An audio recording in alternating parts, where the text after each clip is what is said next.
Hello students, I am Mr. Tadge sir from Madhyamik Uच्च Madhyamik Vidyalay Shivret Taluka Nipad Dis Nasik. Today we are going to teach Unit 1.4 Journey to the West Warming Up. नमस्कार विद्यार्थी मित्रांनो, आज आपण unit 1.4 यामधील फक्त warming up activity 4, 5, 6 हेच बघणार आहोत. कारण हा जो लेसन आहे हा तुम्हाला अभ्यासासाठी नाही आहे. त्याचा जो अभ्यासक्रम कमी केलेला आहे तो टेक्स्ट फक्त तुम्हाला वॉर्मिंग अप आणि ॲक्टिव्हिटी पेज नंबर 22 म्हणजे 22 पानावर जे दिलेलं आहे ॲक्टिव्हिटी 4, 5, 6 एवढंच तुम्हाला अभ्यासासाठी आहे. बाकीचा जो लेसन आहे तो तुम्ही स्वतः सेल्फ स्टडीसाठी करायचा आहे. आता आपण याचं वॉर्मिंग अप काय आहे त्यानुसार आपण माहिती घेणार आहोत. Unit 1.4 journey to the west warming up. Here listen first carefully. How do people find their way through the desert, forest, mountains, oceans etc. today? How did they do it in the past? Discuss about it. विद्यार्थी मित्रांनो, तुम्हाला या ठिकाणी एक प्रश्न विचारला गेला आहे. त्याचं उत्तर तुम्ही स्वतः तुमच्या क्लासवर कॉपीमध्ये लिहायचं आहे. How do people find their way through the desserts. म्हणजे लोक आज या वर्तमान काळात म्हणजे आज लोक त्यांचा मार्ग वाळवंटातून, जंगलांमधून, पर्वत रांगांमधून, समुद्रातून कसा शोधत असे, कसा ते आपलं मार्गक्रमण करीत असे, कशाच्या सहाय्याने ते मार्ग करीत असे. How did they do in the past. आणि पूर्वी कशाच्या सहाय्याने ते मार्ग शोधत असे. जसं पूर्वी आपण सूर्य, चंद्र, तारे यांच्यावरून ते मार्ग शोधत असे. यावर तुम्हाला डिस्कस करायचं आहे. प्रश्न मी पुन्हा वाचतो. How do people find their way through the dessert. म्हणजे वाळवंटातून जाताना, जंगलातून जाताना, पर्वत रांगांमधून जाताना आणि समुद्रातून जाताना. Desert, forest, mountains, oceans. म्हणजे चालू काळात म्हणजे वर्तमान काळात कसे मार्ग शोधतात आणि पूर्वी कशा प्रकारे त्यांचा ते आपला मार्ग शोधत असे. यावर तुम्हाला डिस्कशन करून लिहायचं आहे. ॲक्टिव्हिटी नंबर 2, क्वेश्चन नंबर 2 यावर इथं दिलेला आहे. Read the following statements and say whether each one is historical or fictional. Read the खालील वाक्य वाचायचं आहेत आणि ते खालील वाक्य जे आहेत ते हिस्टॉरिकल आहेत. Historical means based on history, की जे हिस्ट्रीशी संबंधित आहे, हिस्ट्रीवर आधारित आहेत, इतिहासावर आधारित आहेत. आणि फिक्शनल मीन्स नॉट रिअल, ते खरं नाही आहेत. बिलॉंगिंग टू अॅन इमॅजिनरी, ते काल्पनिक कथा आहे. यावर तुम्हाला लिहायचं आहे. म्हणजे ते हिस्टॉरिकल आहेत की फिक्शनल आहेत ते वाक्य तुम्हाला सांगायचं. For example, Indian merchant use travel across the sea many centuries ago. Indian merchants म्हणजे भारतीय जे व्यापारी आहेत, use to travel across the seas many centuries ago. History आहे बरोबर. म्हणजे भारतीय जे व्यापारी होते ते समुद्र क्रॉस करत असे, प्रवास करत असे फार सेंचुरीज ॲगो, फार शतकांपूर्वी समुद्र क्रॉस करत असे म्हणजे समुद्राच्या पलीकडे ते प्रवास करत असत. इट इज रिअल स्टोरी आहे म्हणजे हिस्ट्री आहे. Sinbad the seller completed 7 voyages. It is the fictional story. अशा प्रकारे तुम्हाला 7 स्टोरीज वाचायच्या आहेत. त्या तुम्हाला व्यवस्थित करून हे जे सेंटेन्स आहेत हे हिस्टॉरिकल आहेत की फिक्शनल आहेत यावर तुम्हाला त्यांच्या पुढे ते लिहायचं आहे. त्यानंतर आपण बघणार आहोत activity number 4.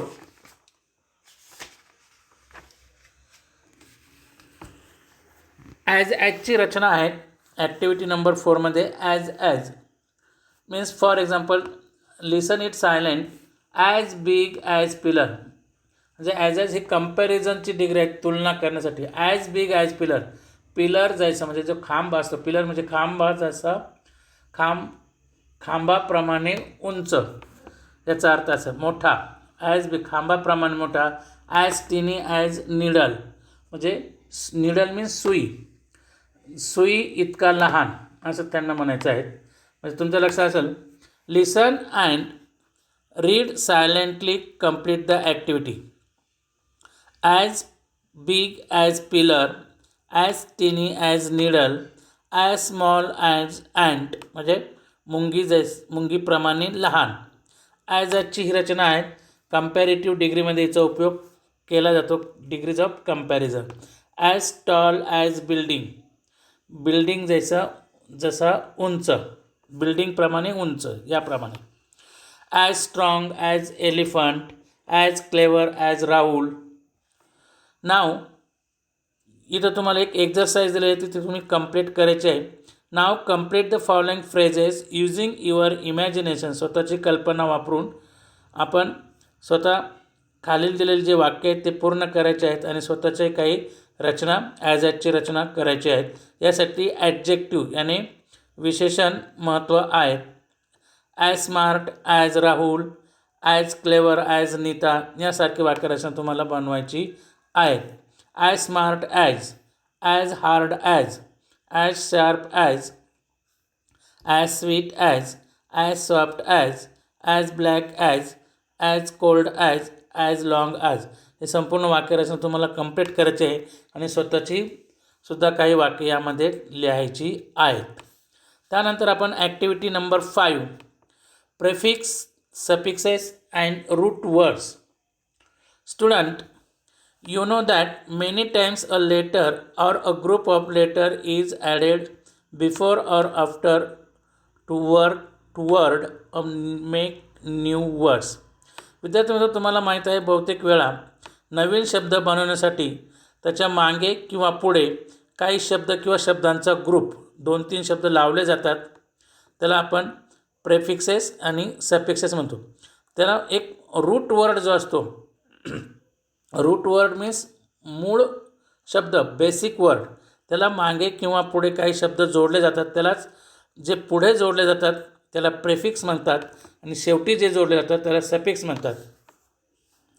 Prefix, a letter और group of letter that is added before a word is called prefix. Before means अगोदर. ज्या मूळ शब्दाला काही शब्दांचा ग्रुप जोडला जातो त्याला प्रेफिक्स म्हणतात. अगोदर समजा पॉसिबल शब्द आहे, त्या पॉसिबल त्याचं आय एम हा शब्द इम्पॉसिबल हा शब्द नवीन शब्द तयार केला म्हणजे अपोजिट वर्ड पण त्याचा होतो. पॉसिबल, इम्पॉसिबल, आपण प्रेफिक्स काय लावलं, आय एम हे प्रेफिक्स लावलं आहे. प्रेफिक्स सफिक्सेस म्हणजे प्रत्यय लावण्याचा अर्थ काय होतो, प्रत्यय लावणे. ओबे, डिसओबे, DIS हे शब्द लागतात. कंटिन्यू, डिसकंटिन्यू याप्रमाणे आपण वाक्य किंवा शब्द तयार करू शकतो. म्हणजे अगोदर जो पण प्रेफिक्स लावले जातात त्याला म्हणजे प्रत्यय लावले जातात तो विरुद्धार्थी पण शब्द तयार होतो आणि तुमचा प्रेफिक्स पण तयार होतं, नवीन शब्द.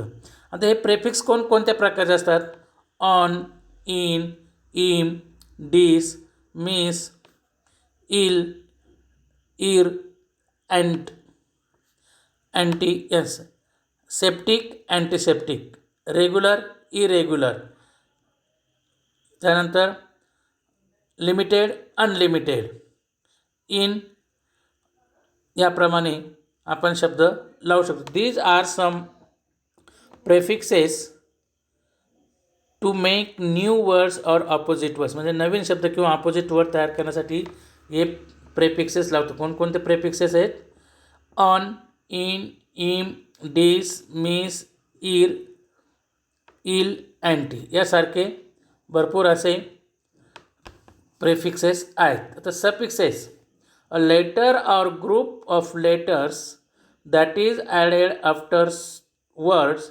Called suffixes. म्हणजे शब्दाच्या शेवटी जे प्रत्यय लावले जातात त्याला सफिक्सेस असे म्हणतात. शब्दाच्या शेवटी जो मेन शब्द असतो, मेन वर्ड असतो, रूट वर्ड जो असतो, बेस वर्ड्स त्याच्या शेवटी. आता या ठिकाणी फॉर एक्झाम्पल केअर हा रूट वर्ड आहे म्हणजे मूळ शब्द आहे. Careful, careless. त्यानंतर हार्म, हार्मफुल, हार्मलेस म्हणजे फुल, लेस हे काय आहेत, सफिक्सेस आहेत. त्याप्रमाणे यामध्ये कोणकोणते सफिक्सेस असतात? Ment, for example argue, argument. नंतर able, al, able. Capable, capable, capable, ible. नंतर आरी, आरी, अँड, एट, हॅव, एंड यासारखे शब्द आपण वापरतो. नंतर शन, कन्स्ट्रक्ट, कन्स्ट्रक्शन्स, TION हा एक शब्द लिहायचा राहून गेला आहे, तेवढं तुम्ही क्लिअर करायचं आहे. असे सफिक्सेस या ठिकाणी आपण मूळ शब्दाला लावून आपण सफिक्सेस तयार करत असतो.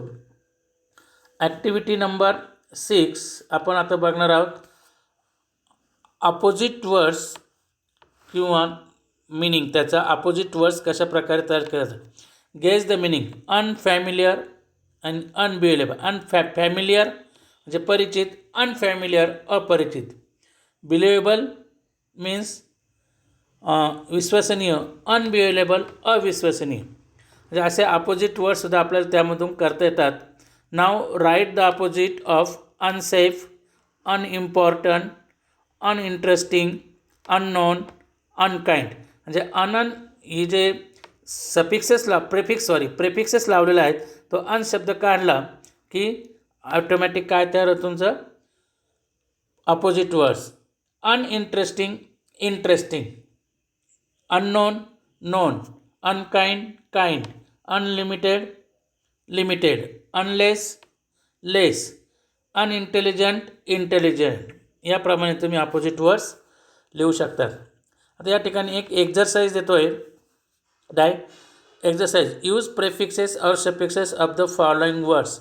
फॉलोइंग वर्ड्स जे दिलेले आहेत या ठिकाणी natural, argue, wonder, correct, obey, reveal, understand, able, lock, rest, justice, power, thank यांना तुम्ही प्रेफिक्सेस सफिक्सेस जोडून एक्झरसाइज कंप्लीट करायची आहे.